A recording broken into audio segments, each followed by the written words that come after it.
அக்கா நல்லா ஒரு விஷயத்த நீ தெரிஞ்சுக்கோ.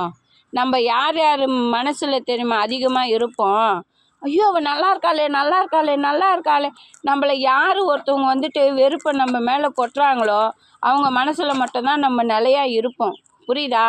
பாசமாக இருக்கிறவங்க மனசில் நம்ம நிற்கவே மாட்டோம்.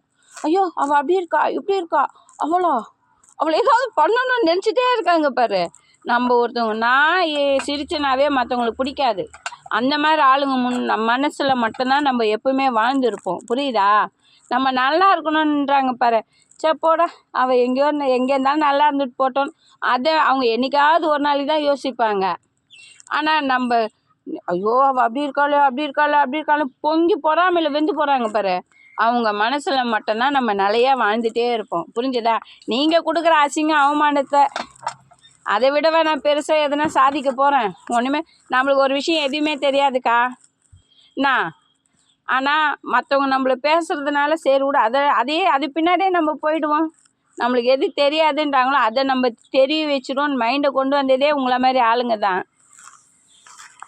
ஆமாவா இல்லை பதிலை சொல்லு, நான் போகிறேன். என்னை அழுதுந்தோளும் என்னை மனசை மாற்றிட்டு போகிறேன். வேறு என்ன பண்ணுறது? உனக்குன்னா எனக்கு நீ, அவ்வளோதான். புரியுதா? எப்படிதான் நான்லாம் வீட்டில் இருந்தால் கூட உங்கள் ஞாபகம் வருது. ஏன் ஞாபகம் வருதா? பரவாயில்லையே. ஆமாம், எதிரியா ஞாபகம் வருதா அன்பா ஞாபகம் தேடிக்கின்னு என்ன வருது நம்ம வீட்டுக்கு நான் நேற்று காப்பி குடிக்க தான் நான் அங்கேருந்து உன்னை எட்டி பார்த்தா நீ மட்டும் நேராக போயினே இருக்கிற. அதுக்கு நான் என்ன பண்ணுறது? தேடிக்கின்னு வருது, அது என்ன பண்ணுறது? கடவுளே நமக்கும் ஒரு ஆளுக்கு அப்படி தான். புரியுதா?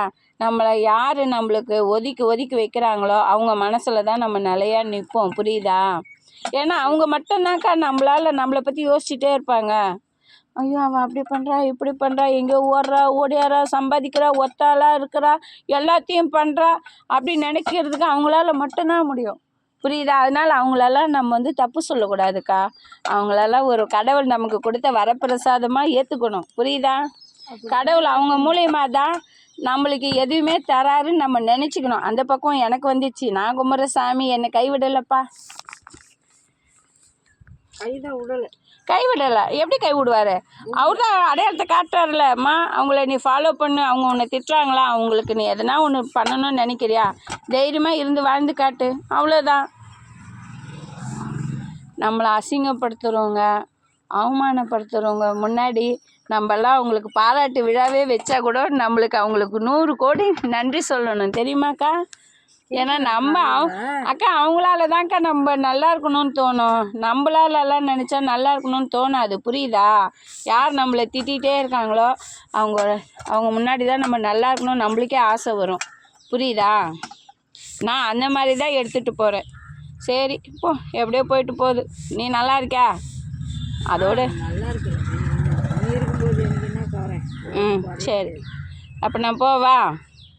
அதனால் யார் திட்டுறாங்களோ அவங்கள நம்ம எப்பவுமே தப்பாக நினைக்கவே கூடாது. புரியுதா? அவங்க கடவுள் நமக்கு கொடுத்த ஒரு வரப்பிரசாதம். அவங்க இல்லைன்னா நம்ம ஒரு ஆளே இல்லை. புரியுதா? நான் கற்றுக்கிட்ட இது. மயக்கிறாங்களா? உன்னை பிச்சு போடுவேன். ஆமாம், சாப்பிட வச்சு நீ சாப்பிட வச்சுட்டேனா? அப்போ இவ்வளோ நேரம் பட்னியாக இருந்தா? ஏன் பட்னியாக இருந்தா? உன் பையனுக்கு ஒரு வாட்ஸ்அப் அனுப்பினேன், ஒரு ஹாயின் மெசேஜ் அனுப்பினேன், உன்னோட வீடியோ அனுப்பினேன். எதுக்கும் ரெஸ்பான்ஸ் எல்லாம் இல்லைம்மா. என்ன தான் பையனை வளர்த்து வச்சுருக்கோ. ஆனால் என் பையன் எப்படி தெரியுமா? நான் சந்தோஷமாக இருந்தாலும் என் குரலை வச்சே கண்டுபிடிப்பான். அதே நான் சோகமாக அம்மா என்னம்மாச்சுன்னு 50 வாட்டி கேள்வி கேட்பான். கடவுள் தெரியாமல் கொடுத்த ஒரு வரம் என் பையன் எனக்கு. அதில் மட்டும் கடவுள் போனால் போதுன்னு எனக்கு பிச்சையாக என் பையனை எனக்கு போட்டுட்டாருன்னு நினைக்கிறேன். சரி நான் போகிறேன்.